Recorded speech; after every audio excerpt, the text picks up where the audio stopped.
as an entrepreneur, good seasons come and then they end. Bad seasons come and then they'll end too, right? The one thing that we just don't know is the length of time each one lasts. I think a big lesson and what we've all had to really reckon with is acceptance. Acceptance, because once you accept it, then the stress, the anxiety goes away. Now that we've accepted, how do we move from here? I think about what we're all going through, at least in 2020, and kind of what's on those text threads. I really think about two things. First, an acknowledgement and remembering that we're human. And then secondly, sometimes we have to remember is improve 1% a week. And at the end of the year, you're 2 times better than you were in the previous year. I have to be very intentional about creating space for myself to just kind of, exhale and have a moment. I have to really schedule it and carve it out, because otherwise I'm just kind of going crazy. What I've been doing is really giving myself a lot of grace and space. I've been working to, whenever I have a moment, taking that moment to myself. If it's just me sitting down and watching a British TV show that I like, I'm doing that shit. It's been working to not repress anything. It's been working to be good to myself, to be kind to myself. And I've just been doing a lot of self-preservation. The gratitude that I have for my life this year versus what so many other people are dealing with in this country. So humbling in that way, just to be okay, staying really grateful and allowing myself to just be in that. 2020, honestly, at first, I kind of felt like I did when I was a kid and you got a snow day.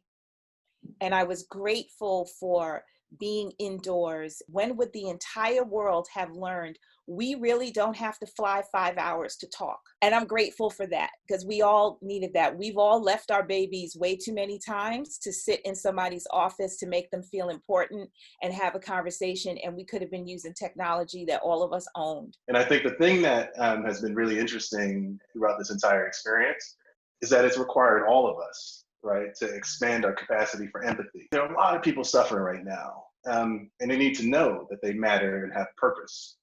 And what does that look like? Call, a hug where you can safely, right?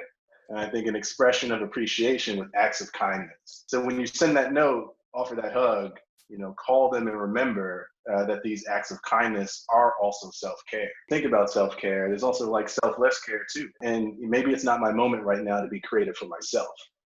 Maybe that expansion of empathy, maybe this is my season to offer it outward. That I actually found more time to do my life's moment of giving back, which gives me a level of warmth. And I feel I feel personally, to whom much is given, much is required. I found the moments to sow positive seeds and do more of that. And I feel while curls is my bread and butter, my passion, my purpose is to give back. I want to be a voice for other people who don't necessarily have the comfort level that I have, given my seniority, given my age, given my position within my company. There's certain things that I can say that a junior employee maybe can't say. By digging deeper into my community, the folks around me, that we are the ones that can help each other out of this and empower one another. So to keep kind of harnessing the power of the community, that will definitely be important for me moving forward. I feel that it's very important to go into 2021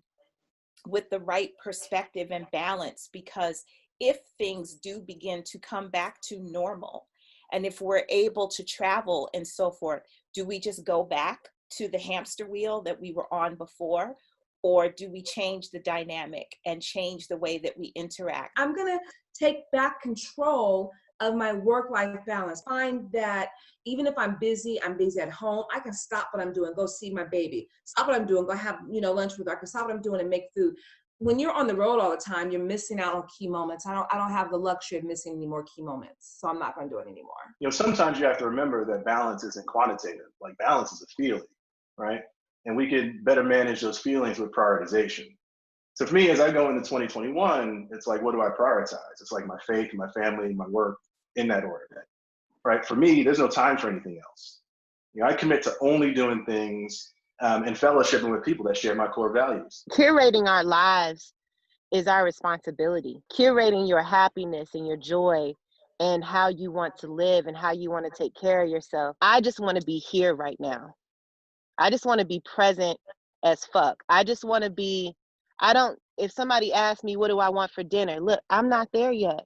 I'm right here. I've been able to experience some really beautiful personal development by simply just being in alignment and being quiet and keeping things extremely minimal and simple. It's that confidence that I can do 17 things today, but I'm choosing to do one. A great place of gratitude in this dark space. And if you can do that, then I think you found the key and the secret to life, honestly. We're going to get this healing because we need it.